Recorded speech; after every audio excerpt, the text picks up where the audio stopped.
Di kerajaan yang penuh kebahagiaan dan kegembiraan, raja dan ratu hidup. Mereka hanya memimpikannya satu hal, memiliki anak. Ketika mereka sudah kehilangan semua harapan, putri mereka lahir. Dia sangat manis dan cantik. Pada kesempatan ini, sebuah perayaan besar diatur, dan banyak tamu diundang ke istana, di antaranya adalah para penyihir yang baik. Mereka mendapat sambutan yang paling hangat dan ramah. Tetapi raja dan ratu membuat kesalahan besar, mereka lupa mengundang penyihir lain.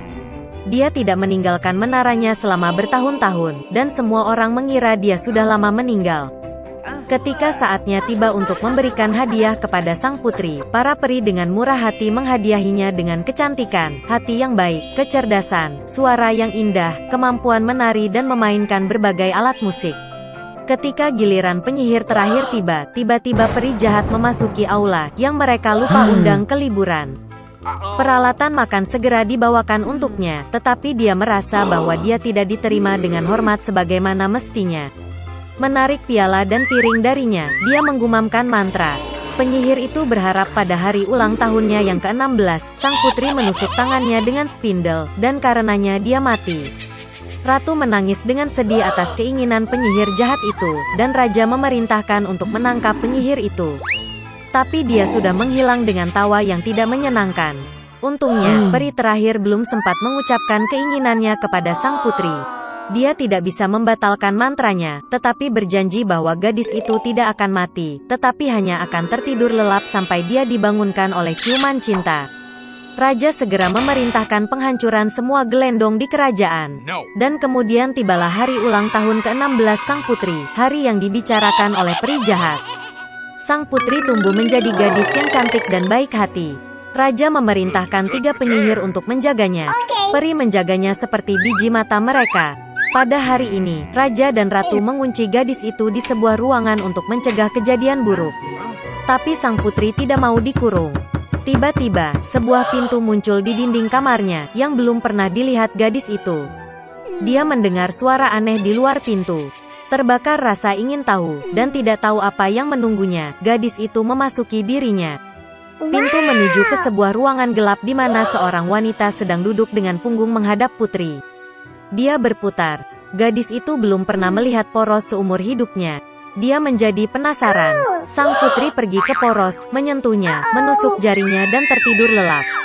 Dan wanita itu ternyata adalah peri jahat yang sangat senang karena mantranya menjadi kenyataan. Sekarang semua orang memanggil putri tidur cantik.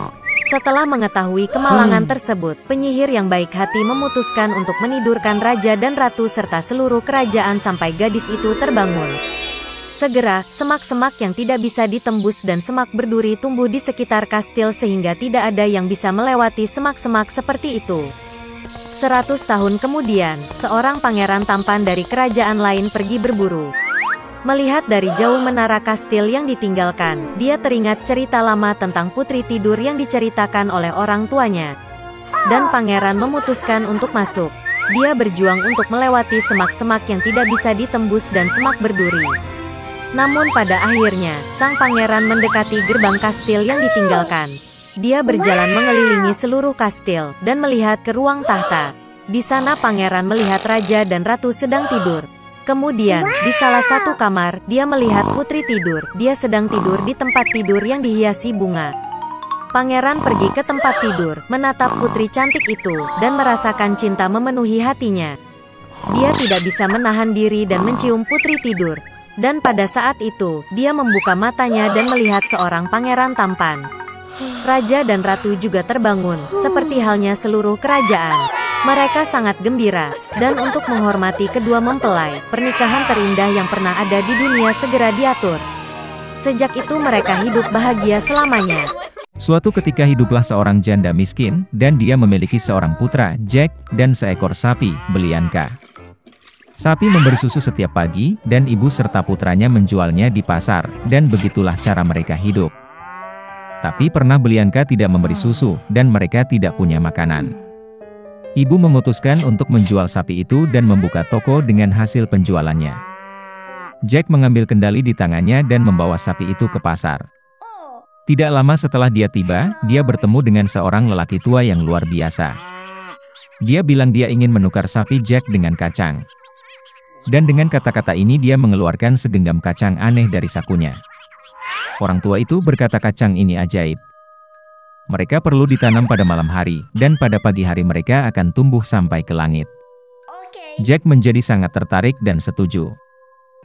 Anak laki-laki itu pulang lebih awal.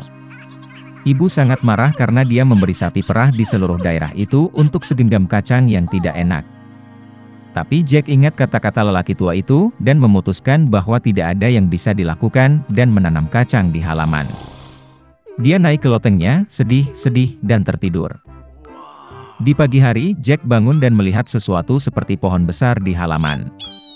Dan ternyata, buncisnya bertunas, dan batangnya yang besar terus tumbuh ke atas hingga tumbuh sampai ke langit.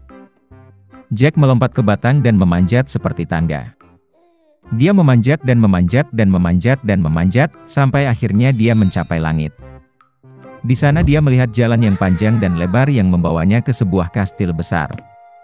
Jack pergi ke gerbangnya dan mengetuk. Gerbang terbuka, dan seorang wanita jangkung berdiri di ambang pintu.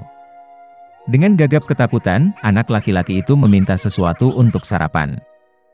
Raksasa wanita itu membiarkannya masuk, tetapi memperingatkannya untuk tidak menarik perhatian suaminya, karena dia kanibal.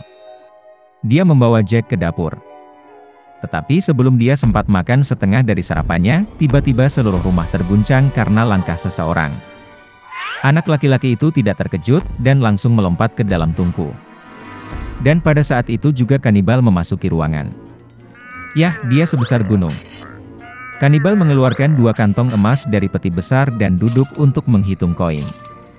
Dia menghitung dan menghitung, akhirnya mulai mengangguk dan mulai mendengkur. Kemudian Jack perlahan keluar dari oven, merangkak melewati kanibal, mengambil 1 kantong emas dan bergegas ke batang kacang. Dia melempar karung itu ke bawah, dan dia mulai menuruni batangnya semakin rendah, sampai akhirnya dia menemukan dirinya di rumahnya. Jack memberitahu ibunya semua yang terjadi padanya, dan menyerahkan sekantong emas padanya. Mereka mulai hidup dari uang yang ada di kantong. Namun akhirnya karung itu kosong, dan Jack memutuskan untuk mencoba peruntungannya sekali lagi di puncak pohon kacang. Suatu pagi yang cerah, dia bangun pagi dan memanjat pohon kacang. Istri pemakan pria itu berdiri di ambang kastil besar. Dia berkata bahwa dia tidak akan mengizinkannya masuk, karena terakhir kali suaminya kehilangan sekantong emas. Tapi bagaimanapun juga, dia merasa kasihan pada bocah malang itu, dan membiarkannya masuk ke kastil. Tiba-tiba langkah kaki raksasa terdengar, dan Jack kembali bersembunyi di tungku. Kanibal masuk dan menyuruh istrinya untuk membawa ayam betina yang bertelur emas. Raksasa wanita membawanya, dan Ogre memerintahkan ayam untuk bertelur, dan dia meletakkan telur emas. Raksasa yang senang itu mulai mengangguk dan mendengkur. Kemudian Jack keluar dari oven, mengambil ayam emas dan bergegas ke pohon kacang. Anak laki-laki itu kembali ke rumah. Dia menunjukkan kepada ibunya seekor ayam yang enak, dan mereka mulai hidup menjual telur emas.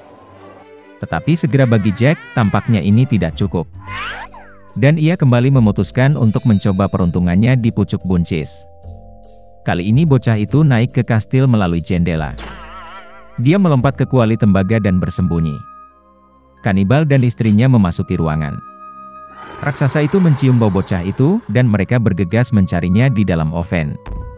Tapi dia tidak ada di sana. Mereka mencari setiap sudut dan celah, tetapi mereka tidak berpikir untuk melihat ke dalam kuali tembaga. Putus asa untuk mencari, Ogre memerintahkan istrinya untuk membawa harpa emas dan meletakkannya di atas meja. Kanibal mendengkur karena suaranya yang indah. Kemudian Jack diam-diam keluar dari kuali, meraih harpa emas dan bergegas ke pintu. Tapi harpa bermain dengan keras dan membangunkan kanibal. Jack berlari cepat, melompat ke pohon kacang, dan raksasa itu mengejar. Jack pergi ke rumahnya, dan berteriak kepada ibunya untuk membawa kapak. Sang ibu berlari keluar dengan kapak di tangannya, anak laki-laki itu mengambil kapak dan mulai memotong pohon kacang. Raksasa itu merasakan batangnya berayun dengan keras dan berhenti. Kemudian Jack memukul lagi dengan kapak dan memotong pohon kacang. Itu bergoyang dan roboh, dan Ogre itu jatuh ke tanah dan jatuh. Sejak hari itu, Jack dan ibunya tidak pernah mengenal kemiskinan lagi. Tetapi anak laki-laki itu sangat menyesal karena keserakahan mereka hampir membayar dengan nyawa mereka. Dia berjanji bahwa dia tidak akan pernah mencuri lagi dan akan bekerja keras untuk kebaikan keluarga.